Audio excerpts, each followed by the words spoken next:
Assalamualaikum warahmatullahi wabarakatuh. Selamat pagi para santri Pondok Pesantren Husnul Khotimah, khususnya santri kelas 12. Semoga kalian beserta keluarga senantiasa sehat walafiat.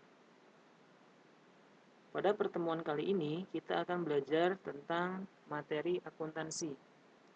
Ini adalah pertama kalinya kalian belajar tentang akuntansi, karena sebelum-sebelumnya kalian belajarnya tentang materi ekonomi terus di kelas 10 dan kelas 11. Pada pertemuan pertama ini, kita akan belajar tentang akuntansi sebagai sistem informasi yang terdapat pada bab pertama.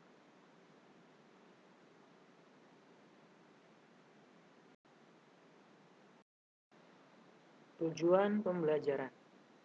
Setelah mempelajari materi ini, kalian diharapkan mampu menjelaskan pengertian akuntansi. Jadi, goals-nya pada materi ini, kalian mengerti apa itu akuntansi.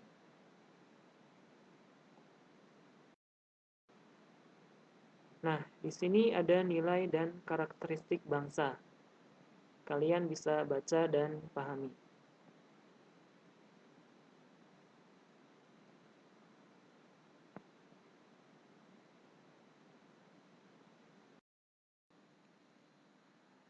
Oke, kita masuk ke materi. Pengertian akuntansi dan peranannya dalam bisnis. Sebelum kita menjelaskan secara detail tentang pengertian akuntansi, ada dua kata kunci untuk menjelaskan apa itu akuntansi. Yang pertama, akuntansi itu seperti sebuah cerita tentang bisnis. Yang kedua, orang sering menyebut bahwa akuntansi adalah the language of business atau bahasanya bisnis. Jadi, di sini akuntansi itu kaitannya sangat erat dengan bisnis. Seperti yang sudah kita ketahui bahwa bisnis tujuannya adalah mendapatkan keuntungan atau mendapatkan uang. Ada 3 kegiatan inti dari bisnis, yaitu kegiatan operasi, investasi, dan pembiayaan. Nah, kita akan jelaskan satu persatu. Contoh misalkan, Pak Edi jualan buku. Nah, buku dalam akuntansi atau dalam bisnis itu disebut sebagai aset atau harta. Jadi, untuk melakukan kegiatan bisnisnya, Pak Edi menggunakan asetnya. Nah, ini dalam bisnis disebut kegiatan operasi, beroperasi. Paham ya? Nah, di sisi lain, Pak Edi harus membeli buku untuk nanti dijual kembali. Jadi, sebelum jualan buku, Pak Edi harus membeli buku terlebih dahulu. Nah, kegiatan membeli buku dalam bisnis itu disebut kegiatan investasi. Paham ya? Nah, selanjutnya, untuk membeli buku, Pak Edi harus menggunakan uangnya. Nah, misalkan Pak Edi tidak memiliki uang. Nah, berarti Pak Edi harus mencari dana dengan cara pinjam misalnya. Bisa ke bank maupun ke investor. Nah, dalam bisnis, kegiatan mencari dana atau meminjam uang itu disebut kegiatan pembiayaan. Sampai sini paham ya?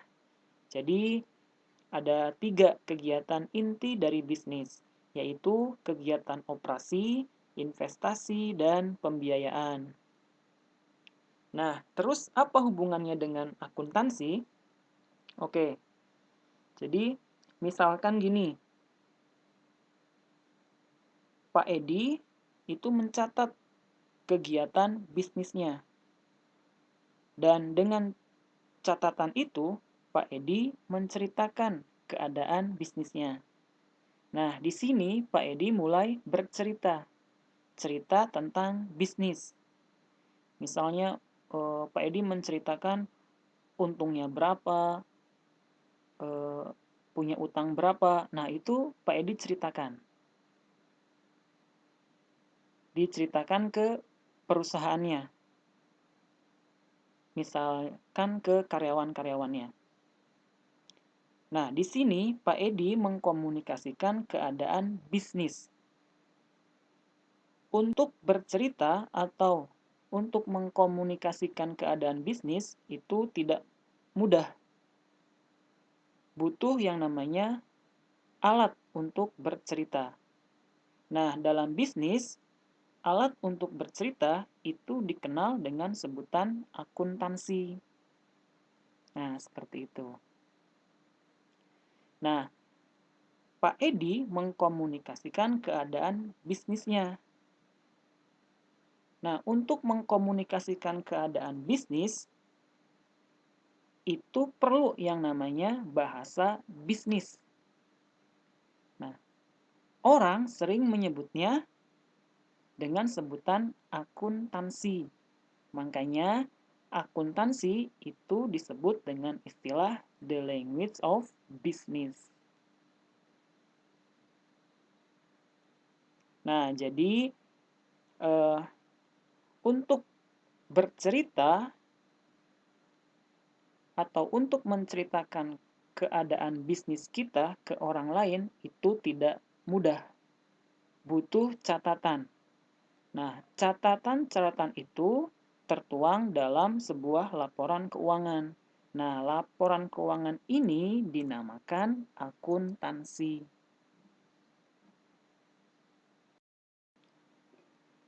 Sekarang kita simpulkan tentang pengertian akuntansi.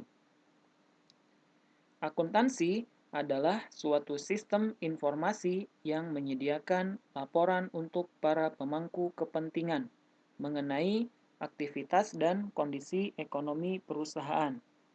Nah, jadi akuntansi itu menyediakan laporan untuk para pemangku kepentingan. Nah, siapa saja yang disebut para pemangku kepentingan? Nah, itu bisa pihak internal maupun pihak eksternal. Pihak internal yaitu pihak yang ada di dalam perusahaan. Misalnya, manajer dan karyawan-karyawannya. Kalau pihak eksternal, itu pihak yang ada di luar perusahaan. Misalnya, investor dan pemerintah. Nah, tadi yang dilakukan oleh Pak Edi itu merupakan kegiatan bisnis. Yang nantinya, kegiatan bisnis itu akan dibuat ke dalam laporan keuangan atau dinamakan informasi akuntansi. Nah, sebelum kegiatan bisnis itu ditranslate ke dalam informasi akuntansi, itu harus melewati yang namanya siklus akuntansi. Nah, nanti siklus akuntansi ini yang nanti akan kita pelajari. Jadi, akuntansi itu sangat erat kaitannya dengan bisnis. Kegiatan bisnis itu disebut input. Siklus akuntansi disebut proses. Dan outputnya adalah informasi akuntansi yang tertuang dalam laporan keuangan. Nah, fungsi dari laporan keuangan adalah pengambilan keputusan untuk kegiatan bisnis. Misalnya, dalam laporan keuangan itu menunjukkan bahwa bisnis kita mengalami kerugian terus. Nah, nanti para pemangku kepentingan, misalnya manajer, itu bisa mengambil keputusan. Karena bisnis kita mengalami kerugian terus, akhirnya keputusan yang diambil adalah mengurangi karyawan misalnya, atau menghentikan bisnisnya. Nah, seperti itu. Atau bisa juga, misalkan dalam laporan keuangan itu menunjukkan bahwa bisnis kita sedang bagus. Nah, nanti manajer bisa mengambil keputusan. Karena bisnis sedang bagus, akhirnya keputusannya adalah menambah jumlah karyawan atau memperluas bisnisnya. Nah, seperti itu. Jadi, informasi akuntansi itu berfungsi untuk mengambil keputusan dari kegiatan bisnis. Oleh karena itu, informasi akuntansi disebut Accounting as Information System. Kegunaan informasi akuntansi. Nah, di sini ada beberapa kegunaan dari informasi akuntansi. Yang pertama, menyediakan informasi keuangan. Nah, di sini bahwa informasi akuntansi itu tertuang dalam bentuk laporan keuangan. Nah, laporan keuangan itu banyak jenisnya. Yang pertama, laporan laba rugi, laporan perubahan modal, laporan neraca, dan laporan arus kas. Nah, nanti laporan keuangan ini akan kita pelajari dan akan kita praktekkan untuk membuatnya. Yang kedua, media komunikasi bisnis. Seperti yang kita ketahui bahwa untuk mengkomunikasikan bisnis kita ke orang lain itu tidak mudah. Perlu yang namanya media komunikasi bisnis. Nah, itu disebut informasi akuntansi. Yang ketiga, alat bantu mengambil keputusan bagi para pemakai informasi akuntansi. Nah, seperti tadi misalkan laporan keuangan menunjukkan bahwa bisnis kita mengalami kerugian terus. Nah, maka dari itu manajer nanti bisa mengambil keputusan. Karena bisnis kita rugi terus, akhirnya keputusan yang diambil adalah mengurangi karyawannya. Atau karena rugi terus, keputusannya adalah menghentikan bisnisnya. Nah, seperti itu. Yang keempat, antisipasi permasalahan kondisi ekonomi yang akan terjadi di masa depan. Nah, misalnya